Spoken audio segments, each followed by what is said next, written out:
John Davis. Well, hello and welcome again to Motorweek. We're glad to have you with us. Ever since Mercedes-Benz merged with Chrysler to become Daimler Chrysler, serious car fans have been waiting for a merging of innovative American style and precision European engineering. Well, say hello to the Chrysler Crossfire. It's built in Germany, but the look is distinctly our own. Could this be the real beginning of a whole new Chrysler?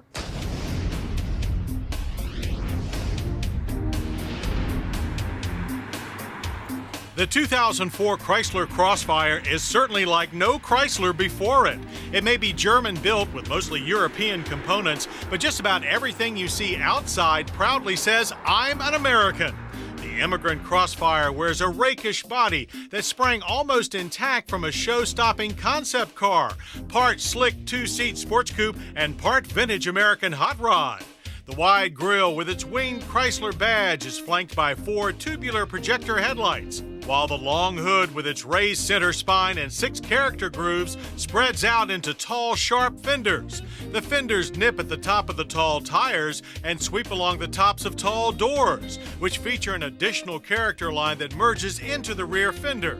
The short, smooth, fastback tail produces minimal rear overhang and features a retractable wing that you hear deploy at 60 miles per hour. The show car look is finished off by 7-spoke alloy wheels with tall 18-inch tires at the front and taller 19s at the rear. But hold on to that red, white, and blue. This striking design sits atop the same rear-drive chassis used by the Mercedes-Benz SLK 320 Roadster. With a short 94.5-inch wheelbase, 159.8-inch length, and 58.3-inch track, the Crossfire is almost as compact and the roof is fixed. But it's got big car power. The Crossfire is propelled by the same 3.2-liter single-cam V6 used in the E-Class as well as the SLK. Output here is 215 horsepower and 229 pound-feet of torque. Available transmissions are our test car's 5-speed automatic with Chrysler's AutoStick manual shift mode, or a 6-speed manual. Hit the gas and the Crossfire sprints to 60 in only 6.3 seconds. The quarter mile passes in a quickened 14.8 seconds at 97 miles per hour. Those times are comparable to the last SLK 320 we tested. The performance of this familiar Mercedes power plant offers no surprises, with superb throttle response, strong bottom-end power, and a wide, flat power band. The gearbox and clutch are equally refined, engaging all gears in a tight, precise manner. Words which also describe the double wishbone front and 5-link rear suspension, despite having to be totally retuned for the Crossfire's bigger, heavier wheels and tires. All is assisted by an electronic stability program and all-speed traction control.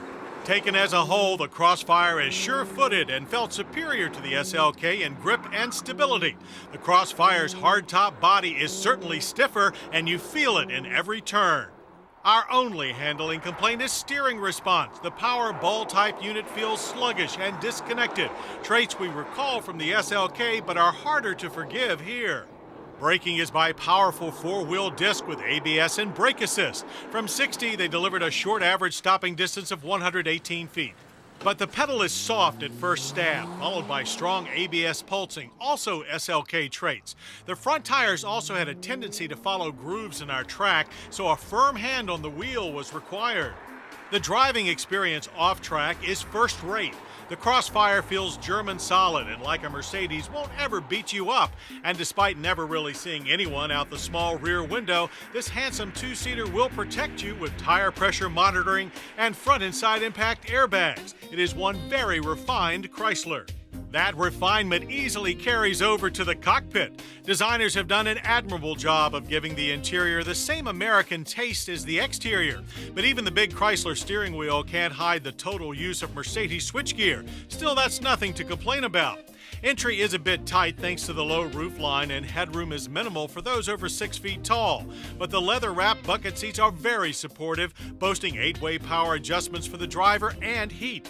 The SLK-derived gauge cluster with its metallic trim rings is handsome, but the smallish numbers are hard to read at a glance. No complaints about controls for the dual-zone automatic climate controls or the 240-watt Infinity Modulus audio system, however. They're straightforward and easy to reach from either seat. Behind those seats and inside a well-disguised rear hatch is a larger than expected cargo space of 7.6 cubic feet. Good for a weekend and maybe more.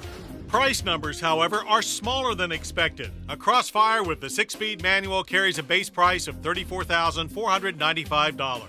Choose the 5-speed automatic gearbox, and $35,570 is the starting price. That's $10,000 less than a Mercedes SLK 320. Granted, you don't get the SLK's folding hardtop, but it's an excellent price for all this proven Mercedes-Benz hardware inside a fresh American skin. While to some it may be heresy, the Crossfire is proof to us that the Daimler-Chrysler marriage is working. Moreover, it's starting to produce vehicles that are unlike any other sold by domestic brands. Add in all that striking American style, and the 2004 Chrysler Crossfire isn't just a great new Chrysler, it's the beginning of a great new era for the whole Chrysler brand. Coming up, the only way to mix alcohol and driving safety.